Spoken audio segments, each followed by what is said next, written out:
Rav Huna and Rav Hisda have a conversation in the Gemara that goes back and forth. 3rd century of the Common Era. 3rd century. So they're late, not that late. Second, third century. Second, third generation Amoraim, but 3rd century. 3rd century, yeah. They have a conversation which goes as follows. Amar Rav Huna, Dasa Zamarra. Rav Huna prohibited singing. Rav Hisda zilzel be. Rav Hisda disregarded this. Lo al sherot shel Yisrael amru, ela al divrei hagoyim. He said, not about the songs Jewish of Israel, songs, but the words of the nations. And this is the reference in Sotah that I said is not the linchpin of our discussion of music and wine, but it is a leniency. And so it seemingly appears the plain statement of Rav Huna is read as he blanketly bans it, and that's the stringent position. But the continuation of the conversation is Wa'amrinan Amar Rav Huna Zamar Niridi Uvkari Share Zamar Gildai Asir. The stum continues, and we've learned that Rav Huna said the singing of sailors, ploughmen is permitted, the singing of tanners is prohibited. We'll come in a minute to this, but it now suddenly sounds like the issue is with singing. It's not music in and of itself. It's what it is. The content, and the examples here are vocalic. There's no musical instruments, so it seems to chime. High is bringing these sources as if to say to us, you can sing as long as a cappella, which much reflects synagogue singing. And that seems to be the direction he's pointing in. And this, if you say halakha kabatrai, at least you can say that the way they're reading, the way High is reading the flow of text is, look, they've already considered Mar Ukva's concerns, and they're not concerned so long as the music is sanctioned or edifying and not licentious or bawdy.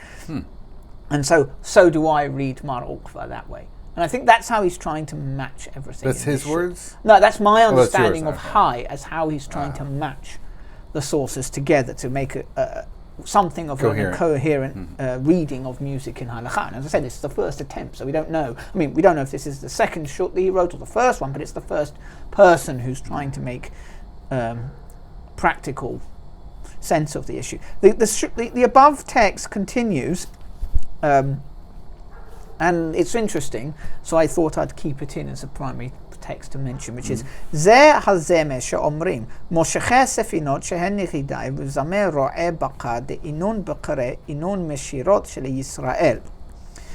So it goes, the first song is uttered by those who pull the oars, namely the sailors, so the galleys, the Roman galleys is what's being thought of here, and by those who till the earth, the ploughmen, so if you think, or scythe, maybe they're working their way through a field, cutting something or digging up it in a rhythmic manner. It's important to remember that. It doesn't belong to the songs of Israel, is what he says. Af al pi chen, and even so, nonetheless, hitiru Rav Huna.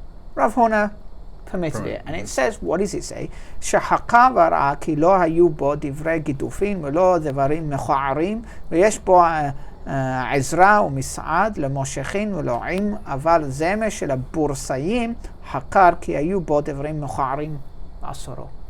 It says Rav Huna investigated the matter, or examined the matter, and seeing that it contained no words of profanity and no words of repulsiveness, and that it is of help and benefit to rowers and to ploughmen, allowed it. But after examining the second song, that of the tanners, and finding that it contained words of repulsiveness, he prohibited it. So there's a couple of points, some that I don't think that Haran dealt with, and others I think he did deal with, which I wanted to bring up here. And I think it very much ties in to the attitude of the rabbis, which is the highest split between the stringent and the lenient view.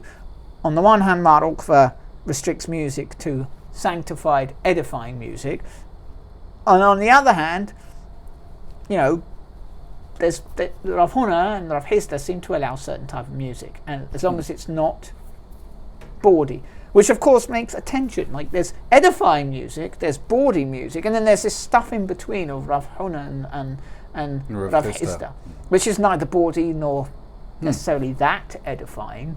It's in between. It's in between. It's a gray area. And Rav Huna is basically saying, all right, these guys who have to do rhythmic work, I get why they do it. They need a kind of beat to keep in time because they perhaps actually have to work in unison.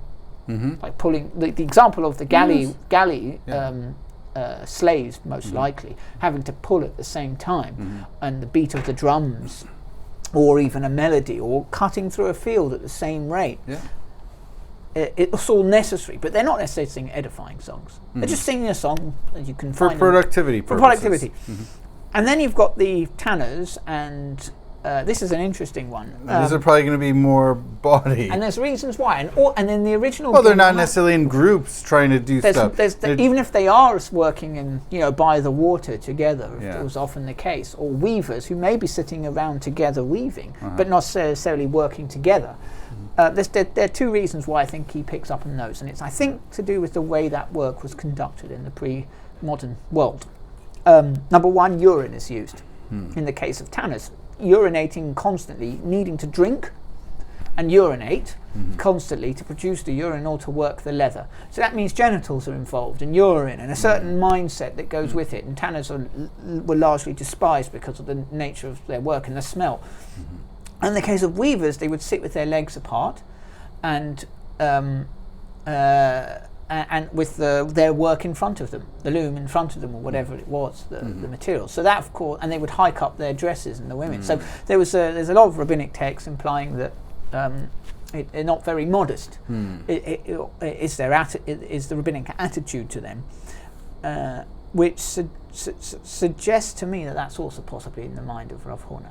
Like, these characters sing like bawdy songs because of the way they're constantly exposing themselves. So does Rav Hai mention these? No, this doesn't come up in either Hai or Rav. So this is all the Talmudic background. Right, this is my own thoughts on what's possibly going on in Rav Huna's mind, which I think creates a more cogent argument for why Hai doesn't like certain behaviour to do with music, and why he doesn't like drinking. Because when you're drunk, irrespective of what kind of music's going on, you might behave badly.